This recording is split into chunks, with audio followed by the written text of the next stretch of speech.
Para नहीं होगा जिसमें आपको ये प्रीपोजिशन देखने को ना मिले। जब हमें कोई रीजन बताना हो, बिकॉज ऑफ हम कहाँ यूज करते हैं बच्चों, जहां पर हमें कोई कि आप उस यूनिवर्सिटी में सिर्फ कितने टाइम तक रहे थे।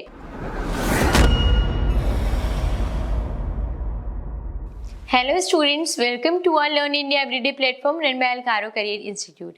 As we have started and move forward to our topic prepositions, now we are on the way to complete our topic, and today we are going to discuss about our topics that is for and since.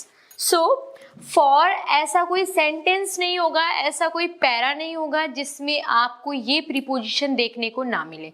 आप ये जानते हैं ये बहुत ही ज़्यादा use करने वाला preposition है। उसके रीजंस क्या हैं वो हम डिस्कस करेंगे। Number 1, use to indicate the use of something. इसको हम कब यूज करते हैं? जब हमें किसी चीज का यूज बताना हो। Like this is used for this. ये किस लिए काम आता है? इसके काम आता है। जैसे the paint colour are used for painting. हम पेंट कलर को क्यों यूज करते हैं? पेंटिंग करने के लिए यूज करते हैं। तो उसका पर्पस क्या है? किसी भी थिंग या मटेरियल का पर्पस क्या है, उसका यूज क्या है, उसको इंडिकेट करने के लिए जो प्रीपोजिशन यूज होता है बच्चों, वो कौन सा होता है? फॉर होता है। ठीक है। For example, I baked a cake for your birthday. अब आपके जो केक बेक करने का जो पर्पस है वो क्या है? बर्थडे। किसका बर्थडे? अब वो सामने वाले को हम इंडिकेट कर रहे हैं, इस वजह से यहाँ पे फॉर का यूज हुआ है। Number 2, use to mean because of. जब हमें कोई रीजन बताना हो, बिकॉज ऑफ हम कहाँ यूज करते हैं बच्चों? जहां पर हमें कोई रीजन बताना हो, where we have to tell a reason for any cause और एनी थिंग।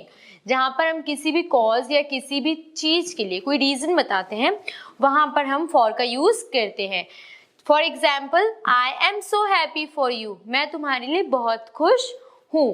तो अब आपके खुश होने का रीजन क्या है? सामने वाला है, the person whom you are talking with।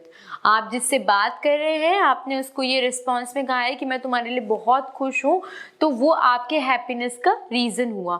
तो हम रीजंस के लिए या किसी भी चेंजेस, अकरेंस, इन सब के लिए क्या यूज़ करते हैं? फॉर प्रीपोजिशन का यूज़ करते हैं।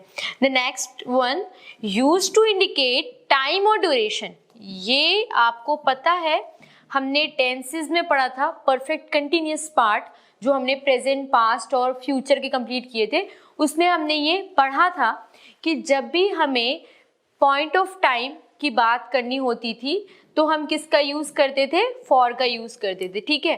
तो हम टाइम और ड्यूरेशन के लिए किसका यूज़ करते हैं? फॉर का यूज़ करते हैं। For a week, for 4 days, for a month, ऐसे सब पॉइंट ऑफ टाइम के लिए हम किसका यूज़ कर रहे थे? फॉर का यूज कर रहे थे। तो टाइम इंडिकेशन के लिए भी या ड्यूरेशन के लिए भी अब 4 days का जो ड्यूरेशन होता है, ठीक है, उसमें टाइम तो होता ही होता है, बट वो एक ड्यूरेशन होता है। किस चीज का ड्यूरेशन होता है? जिसमें आपके 4 night आ जाते हैं, 4 days आ जाते हैं, 4 evening आ जाते हैं, वो वीक का एक पार्ट होता है, तो उसे हम ड्यूरेशन में रखते हैं। ठीक है। या आपने एक कह सकते हैं डेडलाइन दी हो किसी को, तब भी आप फॉर का यूज कर सकते हैं। ठीक है। तो आप यूज टू इंडिकेट टाइम और ड्यूरेशन, आप टाइम और ड्यूरेशन के लिए किसका यूज करते हैं? फॉर का यूज करते हैं। For example, I attended the university for 1 year only. अब यहाँ पर आप जो 1 year है वो ड्यूरेशन बता रहे हो, किस चीज का? अपने टाइम का, अपने रहने का, कि आप उस यूनिवर्सिटी में सिर्फ कितने टाइम तक रहे थे? 1 year तक रहे थे। तो आपके रहने की जो ड्यूरेशन थी वो कब तक की थी? 1 year की थी, इसीलिए आपने किसका यूज किया है? फॉर प्रीपोजिशन का यूज किया है। The next one is since. अब जैसा हमने फॉर को परफेक्ट कंटिन्यूअस टेंस में यूज किया था, इफ यू रिमेंबर, हमने सिंस को भी परफेक्ट कंटिन्यूअस टेंस में यूज किया था, बट जो डिफरेंस था वो क्या था? कि ये पीरियड ऑफ टाइम के लिए यूज होता है। ठीक है। लॉन्ग पीरियड ऑफ टाइम चलता हुआ आ रहा है और आप अभी उसको कन्वे कर रहे हो, तो वो सिंस में आएगा। ठीक है। सिंस चाइल्डहुड, सिंस 2005, जब आप ईयर की बात करते हैं या कोई एक टाइम ऐसा ड्यूरेशन की बात करते हैं जो बहुत ही स्पेसिफिक हो, तब हम किसका यूज कर रहे थे? सिंस का यूज कर रहे थे। दोनों ही प्रीपोजिशन आपके बहुत ही यूज में थे किसमें, आपके टेंसेस टॉपिक में। तो उस टाइम पे मैंने आपको ये पढ़ा रखा है, तो आई होप इस टॉपिक में तो आपको कोई कंफ्यूजन नहीं होगी, बट इन केस अगर आपको होती है तो आप मुझे कमेंट में बता सकते हैं, ठीक है। Since, use since with the start of a period of time. जब हमें पीरियड ऑफ टाइम को इंडिकेट करना होगा तो हम किसका यूज करेंगे, सिंस का यूज करेंगे। For example, I have been living in Jaipur since 2002। मैं 2002 से कहाँ रह रहा हूँ, जयपुर में रह रहा हूँ। तो अब ये देखिए, आपको पता है हैव का यूज हो रहा है, बीन का यूज हो रहा है, वर्ब की फर्स्ट फॉर्म प्लस आईएनजी का यूज हो रहा है। कौन सा टेंस है, प्रेजेंट परफेक्ट कंटिन्यूअस टेंस, क्योंकि हमने पढ़ा था कि जो हैज और हैव होते हैं उनका यूज किस में होता है, प्रेजेंट परफेक्ट में होता है। बीन प्लस वर्ब की फर्स्ट फॉर्म किस में हो जाएगी, फिर प्रेजेंट परफेक्ट कंटिन्यूअस टेंस में। अब मैं यहाँ पर ये बता रही हूँ कि मैं 2002 से कहाँ पर रह रही हूँ, जयपुर में रह रही हूँ। 2002 को गुजरे टाइम हो चुका है और मैं अभी भी कहाँ रह रही हूँ, जयपुर में रह रही हूँ।